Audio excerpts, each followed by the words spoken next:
This is very special food to me because that's food that recipe that my wife prepared for me.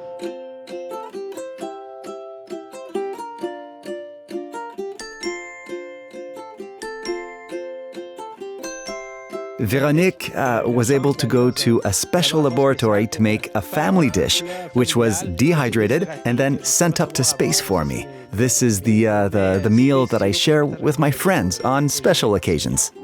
We worked with a Quebec company that makes dehydrated meals in order to dehydrate my infamous chili con caribou, which is our favorite dehydrated camping food that I make regularly and that I dehydrate myself.